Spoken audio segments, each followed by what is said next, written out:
class by Rohit sir. In our today class, we are going to discuss and continue our chapter 5, Bengal School of Art, in which today we are going to discuss the last two paintings of the chapter from the paintings of Bengal School. So today's our third next painting is two we have done in previous class, and now we have discussed about the third painting which is on your screen, and the name of the painting is Journey's End. It is a description about the tiredness and the hard work done by a camel. So the painting was very popular during the Bengal session, and the artist who painted this painting was very famous and popular artist from the Bengal school, and the name of the artist is Rabindranath Tagore. So first, one thing keep in mind, this painting has some different asking a question which will arise in the exam. So examiner जो है वो आपको direct नहीं पूछेगा, सो आपको ये दूसरी तरह से भी ये पूछेगा. सो डेट इज़, अब क्वेश्चन किस तरह से आता है, कई बार जर्नीज एंड जो पेंटिंग है उसको डिस्क्राइब करने के लिए कई बार आपको सिंपल पूछा जाता है कि describe about the painting journeys and. Okay, तो आप सिंपल लिख सकते हैं, टाइटल जो भी जैसे आप लिखते थे. लेकिन कई बार क्या होता है, the examiner will ask in a different manner. So examine and focus on the screen और रीड आउट कर ले आपकी क्वेश्चन किस तरह से आता है. तो इस क्वेश्चन को पूछने के लिए एग्जामिनर एग्जाम में पूछता है, identify and explain any relevant painting based on the following features of Bengal school. तो आप ये नोट खुद कर लें कि वो क्या पूछ रहा है, कि एक ऐसी पेंटिंग के बारे में बताएं जिसमें, ठीक है, जो रेलिवेंट फीचर्स, जो रेलिवेंट पेंटिंग आपके है जो बंगाल स्कूल के फीचर्स हैं, ठीक है, फॉलोइंग फीचर्स. और फॉलोइंग फीचर्स का हिंट क्या दे रहा है, the use of wash and tempera technique which became the hallmark of the Bengal school.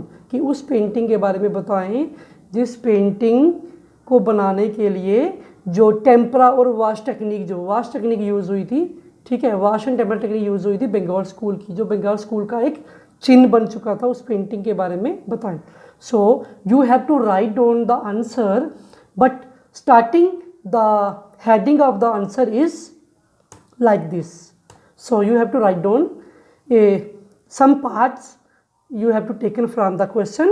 A relevant painting based on the features of Bengal school, a painting that depicts the use of wash and tempera technique which became the hallmarks of Bengal school of painting is Journey's End. Okay, made by the artist Rabindranath Tagore, and its time period is 1937 AD. Okay, सो आपने ये बताना कि ये जो painting है journeys and जो है वो वाली पेंटिंग जो कि रेलिवेंट पेंटिंग हमारे सिलेबस में से है, जिसमें वाश और टेम्परा टेक्निक जो कि बंगाल स्कूल का हॉलमार्क मीन चिन्ह, ठीक है, मेन एक पॉइंट बन चुका था, वो पेंटिंग जो है उस पेंटिंग का नाम है जर्नीज एंड. और ये किसने बनाई थी, फेमस आर्टिस्ट रविंद्रनाथ टैगोर ने, और इसका टाइम पीरियड समय क्या है 1937 AD. ठीक है, इस तरह से आप स्टार्ट करेंगे. Next you have to describe about the colour scheme and other compositional part. So in this painting red, brown and a bit of yellow, bit means थोड़ा सा येलो कलर आपको दिख सकता है, yellow orange, not yellow, yellow orange, yellowish orange, orange means yellowish में colour gives the effect of sunset. तो sunset का जो इफेक्ट है वो कैसे क्रिएट किया है, first is red, second is brown and third one is little bit of yellowish orange, gives the effect दे रहा है. और वो किस कलर किसकी हेल्प से बनाए गए हैं, वाश और टेम्परा टेक्निक से. ठीक है, wash technique had its origin in Japan. तो वाश टेक्निक जो है वो इंडियन नहीं है, ये जापान में इसका ओरिजिन हुआ था. तो बंगाल स्कूल जब ये कल्चरल ये उस लेवल पे था कि जब ये इसको पूरा रिकन्स्ट्रक्ट या पूरा मैनेज हो रहा था इसका पूरा स्टाइल, तो उसमें जो टेक्निक थी वो रविंद्रनाथ टैगोर ने अपने जो फ्रेंड्स थे जापानीज़, चाइनीज़ कैलीग्राफी अडॉप्ट की इन्होंने, और जापानीज वाश टेक्निक, तो ये वहाँ की ही टेक्निक है। Wash technique became the hallmark of the Bengal school of painting. तो वाश टेक्निक जो थी वो बंगाल स्कूल का एक पर्टिकुलर चिन्ह बन गया कि बंगाल स्कूल में वाश टेक्निक यूज़ ही होगी। So students, now we have to discuss about the some other points. Subject matter, the subject matter of painting is justified in case of relevancy. अब ये इसका मतलब क्या होता है? इसका मतलब ये है कि सब्जेक्ट मैटर मीन्स जो पेंटिंग हम देख रहे हैं उसको देख के वाकई में रियल में हमें ये फील हो रहा है कि ये जर्नीज एंड, क्योंकि कैमल को जैसे देख के कि वो डेड, ऑलमोस्ट डेड पोजीशन पे है, उसको देख के ये माना जा सकता है कि इसका टाइटल जो है वो सब्जेक्ट मैटर से मैच कर रहा है और पूरा रेलिवेंट है, ठीक है, दिख रहा है, जस्टिफाई हो रहा है कि वाकई ये किसी एक जानवर की जर्नीज, यात्रा का जो अंतिम चरण है उसी को दिखाया जा रहा है। The painting has a deep meaning and conveys a message that one should not do any work more than one's capacity as in the painting। ठीक है, पेंटिंग ये बता रही है कि बहुत ही गहरा इसका एक अर्थ भी है, मीनिंग भी है, और वो कन्वे कर रही है एक मैसेज, ठीक है, कि किसी एक बंदे को या कोई भी है, किसी को भी उतना ही काम करना चाहिए जितना वो कर सकता है, अपने से ज़्यादा, अपनी क्षमता से ज़्यादा, अपनी कैपेबिलिटी से ज़्यादा कभी भी काम नहीं करना चाहिए। इन दिस पेंटिंग, इस पेंटिंग में क्या दिख रहा है? You can see a camel loaded with some loads in his back is about to fall and die on a stony ground. कि कैमल जो है जिसके बैक पे बड़ा हैवी सा लोड, ठीक है, बांध के रखा हुआ है, वो बिल्कुल नीचे गिर चुका है और उसको देख के ऐसा लगता है कि वो, ठीक है, मरने के कगार पे है और किसी पत्थरीली जो बेस है, पत्थरीली, ठीक है, जो पत्थर वाला बेस है उसके ऊपर गिरा हुआ है। He is very exhausted after a long journey. हो सकता है कलाकार के माध्यम से जो हमें दिख रहा है कि इसने बहुत ही दूरी की यात्रा तय की हो। It seems the camel has worked more than his capacity. और देख के हमें ये भी महसूस हो रहा है, माना जा रहा है कि हम देख सकते हैं कि कैमल ने अपने से ज़्यादा, कैपेबिलिटी से ज़्यादा काम किया है। A desert has been depicted gracefully and effect of sunset is there. Desert जो रेगिस्तान है उसको बड़ी ग्रेसफुली, बड़ी प्यार से, बड़ी अच्छी तरह से दिखाया गया है, और सनसेट का इफ़ेक्ट भी बड़ी, ठीक है, कलरों के साथ मिक्सिंग करके यहाँ पे डिपिक्ट किया गया है। The face expression of camel is very realistic. Expression face से लगते हैं कि बिल्कुल ये असल कैमल ही है।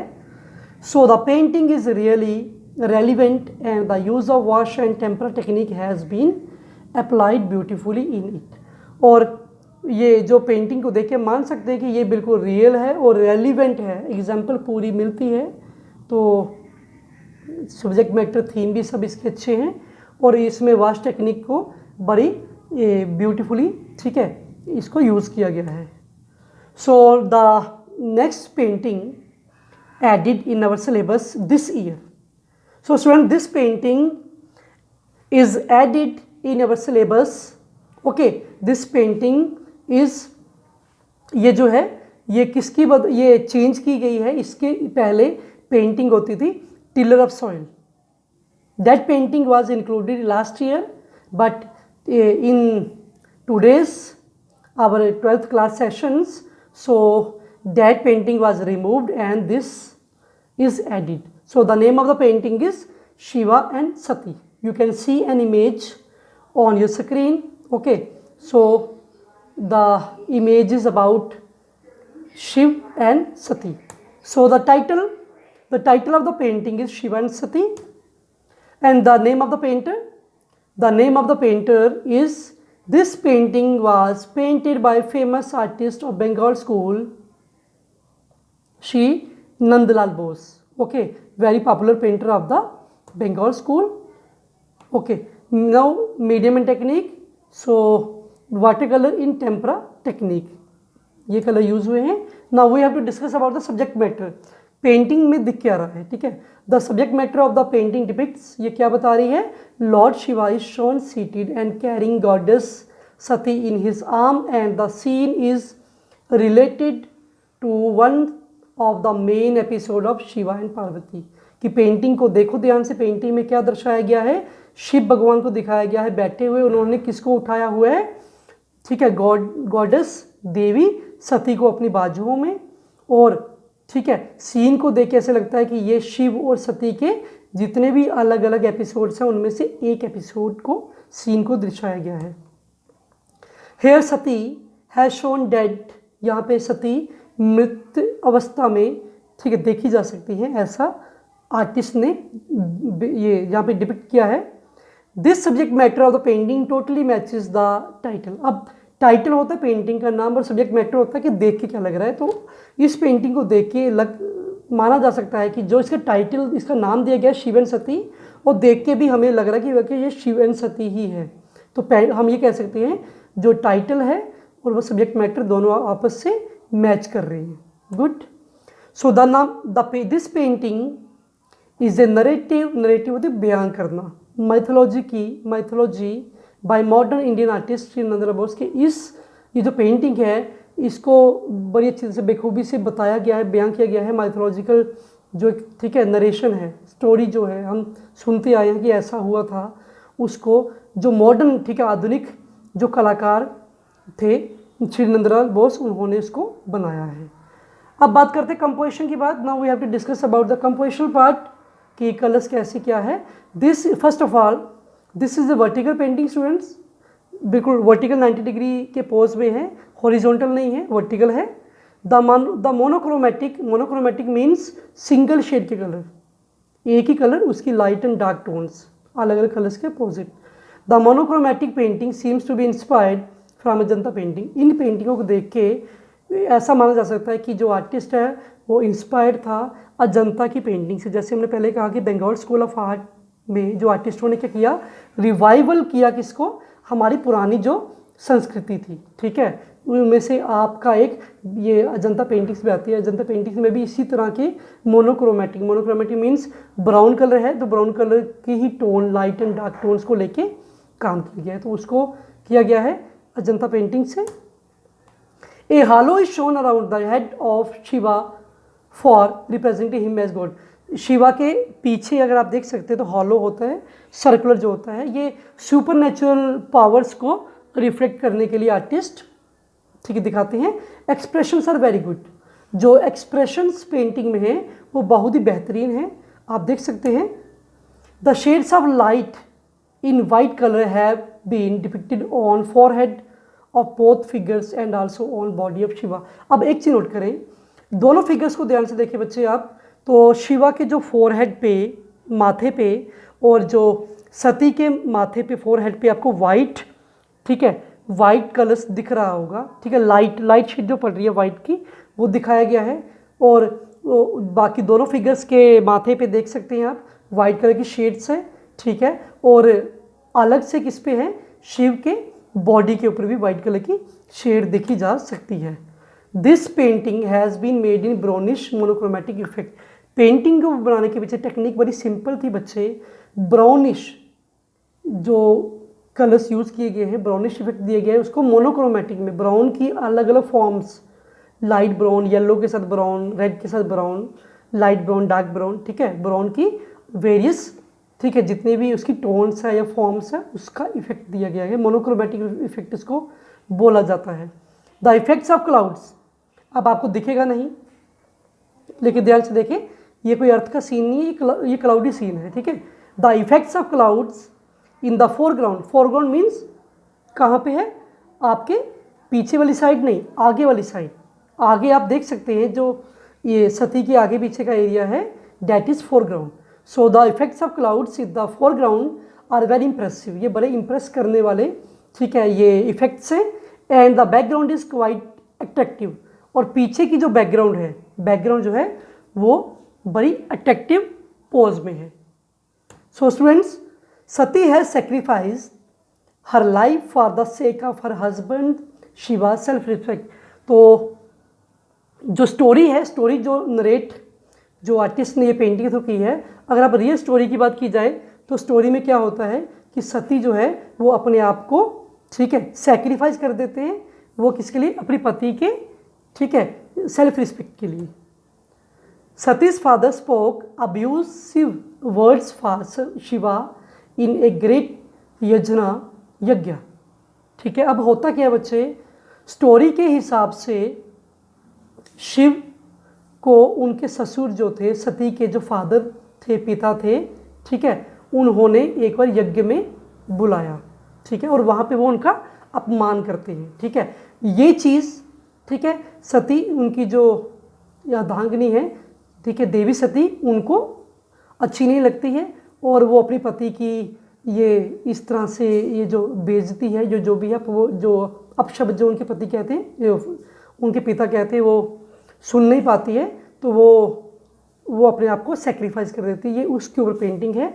So Sati ended her life through her intrinsic powers by burning her body through fire. तो सती क्या करती है, अपनी आंतरिक जो शक्ति होती है, ठीक है, देवी शक्ति होती है, उसके, ठीक है, उपयोग से आग जला के अपने आप को जला देती है, खत्म कर देती है। So in this painting Shiva is carrying Sati in his arm. तो यही कारण है कि इस पेंटिंग में आप देख सकते हैं कि उसके उस सीन के बाद जो शिव है वो सती को अपने आर्म्स में उठा के लेके जा रहे होते हैं। He is in A sitting pose. तो शिव जो है वो बैठे हुए दिखाए गए सिटिंग पोज में। It is one of the painting, ठीक है, मेड बाय नंदलाल